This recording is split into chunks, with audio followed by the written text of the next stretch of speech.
네, 반갑습니다. 강철 선생입니다. 오늘도 모의고사 문제 하나 풀어볼게요. 이 문제가 2025년 6월 모의고사 고등학교 1학년 수학 29번에 나왔던 문제예요. 자, 29번 문제네요. 29번 문제면 준킬러라고 학생들이 부르는 그런 문제죠.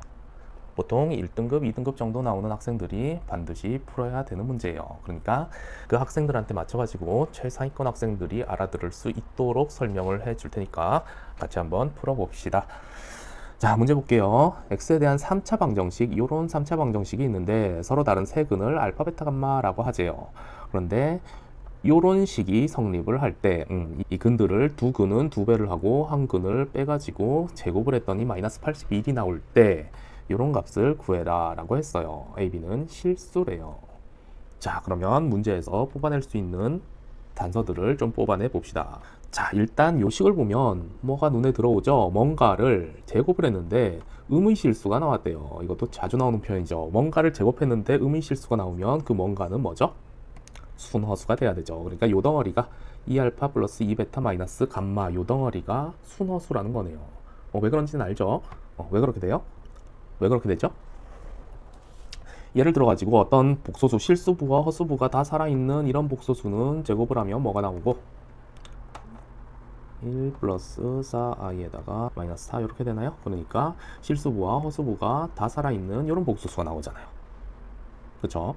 그리고 또 실수는 제곱하면 뭐가 나오고 양의 실수가 나오죠. 그리고 순허수를 제곱하면 뭐가 나오니까 음의 실수가 나오니까 그러니까 뭔가를 제곱을 했는데 이게 음의 실수가 나온다 그러면 저 녀석이 순허수구나 라는 거 하나 챙겨놔야 돼요. 자, 그리고 근 3개가 이렇게 알파, 베타, 감마라는 근이 요 3차 방정식의 근이라고 나왔는데 근 하나는 나왔죠? 실근 하나는 1일 거고 나머지 2개가 뭔가 이렇게 있을 텐데 나머지 두 근이 허근이겠죠? 일단 여기가 순허수가 돼야 되니까 여기 두 근은 허근일 텐데 어떻게 될까요? A, B가 실수래. 개수가 실수래요. 그럼 여기서 또 개념 하나 쓰이네요. 뭐, 이 허수와 이 허수가 뭐다? 혈내 복소수여야 되죠.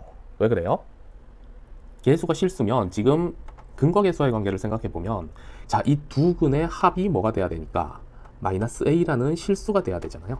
그리고 두 근의 곱은 B라는 실수가 돼야 되고 그러면 합과 곱이 다 실수가 되려면 어떻게 돼야 돼요? 혈내가 될 수밖에 없죠. 예를 들어서 한 근이 만약에 2 플러스 3i다 이러면 두 근의 합이 실수가 나오려면 일단 이쪽의 허수 부분은 마이너스 3i 이렇게 있어야 되죠. 그리고 요 앞에가 2가 아니라 뭐 3 이런 거면 두 근의 곱이 실수가 안 나오게 되죠. 그러니까 무조건 합과 곱이 다 실수가 나오려면 이런 식으로 혈내근으로 나와야 된다라고 하는 거 그것도 개념 하나 챙겨놓고 자, 그리고 세 근 중에서 그럼 누가 1이냐 하는 건데 일자리가 이게 누구냐 하는 건데 자, 여기 보면은 알파가 1일 때 하고 베타가 1일 때는 사실 어떤가요? 얘네 둘이 자리 바꾸면 어차피 똑같죠. 그리고 답을 봐도 여기랑 여기가 자리 바꾸는 건 어차피 똑같잖아요. 그러니까 알파 또는 베타가 1인 경우가 있고 또는 감마가 1인 경우는 따로 생각해 줘야겠죠. 이거는 자리 바꾸면 안 되잖아요. 여기 있는 감마하고 지금 알파나 베타하고 자리 바꾸면은 값이 아예 달라져 버릴 수 있으니까 그래서 뭐일 때 알파 또는 베타가 1일 때 또는 감마가 1일 때 이렇게 생각을 해봅시다. 근데 감마가 1일 때 먼저 해봅시다. 감마가 만약에 1이다 라고 하면 어떻게 돼요? 요 식을 다시 써보면 자, 2 묶어냅시다. 알파 플러스 베타에 마이너스 1 이렇게 되겠죠. 요거를 제곱을 했더니 이게 마이너스 81이 나온대요. 근데 알파 플러스 베타는 뭐예요? 근거계수의 관계 써보면 마이너스 a죠. 그럼 마이너스 2a 마이너스 1의 제곱이 마이너스 81이다. 이게 가능한가요? a가 지금 실수니까 안 되죠. 실수를 제곱했는데 음수가 나올 리가 없죠. 그러니까 감마가 1인 경우는 틀렸다. 그러면 뭐예요? 알파 또는 베타가 1이라는 거네요. 그러면 알파가 1이라고 한번 해봅시다. 그러면 베타하고 감마하고가 뭐예요? 베타하고 감마하고가 여기 있는 요 2차식 이퀄 0 하는 방정식의 두 근이 베타랑 감마라는 거죠. 근데 그 두 개가 뭘로 나와야 된다? 켤레로 나와야 된다 그랬죠. 뭐 베타를 뭐라고 a 플러스 ab는 있네. 그러면 뭐 p 플러스 qi 이런 식으로 써봅시다. 그러면 감마가 뭐가 되는 거예요? 그렇겠죠.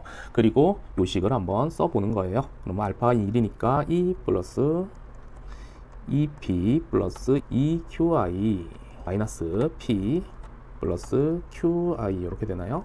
이것의 제곱을 했더니 이게 마이너스 81이 나오더라 라는 거네요.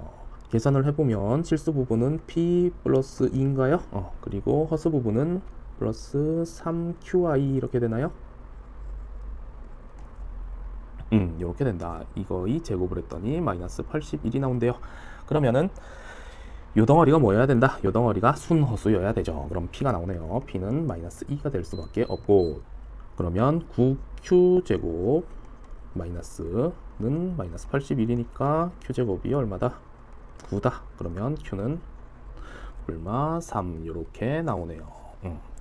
그러면 베타는 뭐가 되는 거고, 베타는 P가 마이너스 2고 Q를 플러스 3으로 잡든 마이너스 3으로 잡든 상관없죠. 어차피 베타랑 감마가 혈례니까 얘가 마이너스 2 플러스 3i가 되면 얘가 마이너스 2 마이너스 3i가 되는 거고, 반대의 경우도 가능하죠. 근데 답 구하는 데는 둘 중에 어떤 경우든 상관이 없죠. 베타랑 감마랑 자리를 바꿔도 똑같은 답이 나오니까. 그러면 이제 계산만 하면 되죠.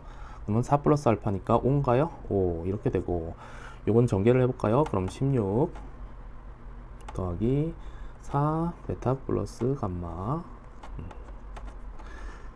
플러스 베타 감마 이거죠. 그러면 베타 플러스 감마가 얼마죠? 이게 마이너스 4인가요? 그러면은 16이랑 없어져 버리고, 베타 감마는 얼마예요? 4 마이너스 9y 제곱이니까 4 플러스 9 해서 13인가요? 그러면은 5 곱하기 13 해서 얼마예요? 65 이렇게 된다. 답이 65.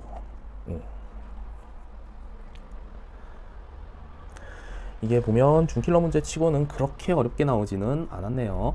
3차 방정식, 고차 방정식에서 문제를 어렵게 만들어 봤자 그렇게 어렵게까지는 못 만들어요. 여기서 들어간 개념들 한번 살펴봅시다. 뭐뭐 쓰였나요? 개념들이? 일단 이 복소수 개념, 뭔가를 제곱을 했는데 음의 실수가 나왔다. 그러면은 이 녀석이 뭐겠구나, 순허수겠구나 라는 거 알아야 되고, 그리고 근 3개가 1하고 자 나머지 두 근이 있는데, 나머지 두 근이 요 2차식의 두 근이 되는데 개수가 모두 실수래요. 그러니까 뭐다? 얘네들이 켤레 복소수가 돼야 된다. 물론 실수가 될 수도 있겠죠. 물론 실수가 될 수도 있는데 3개 다 실수가 되면 요 값이 실수가 되면서 제곱하면 양의 실수가 나와야 되는데 그게 아니니까 그렇고, 그것만 알면 풀 수 있는 문제네요. 그쵸? 순허수가 된다. 그러면 뭐고? 실수 부분이 0이 돼야 되고, 실수 부분 0으로 만든 다음에 이 허수 부분도 쉽게 구할 수 있고, 이게 플러스 3일까 마이너스 3일까는 어차피 답 구하는 데는 지장 없구나 라는 정도 요령만 있으면 풀 수가 있는 문제겠네요. 그러면 이번 영상은 여기까지 하고요. 쌤은 또 다른 문제풀이 영상으로 찾아올게요. 끝.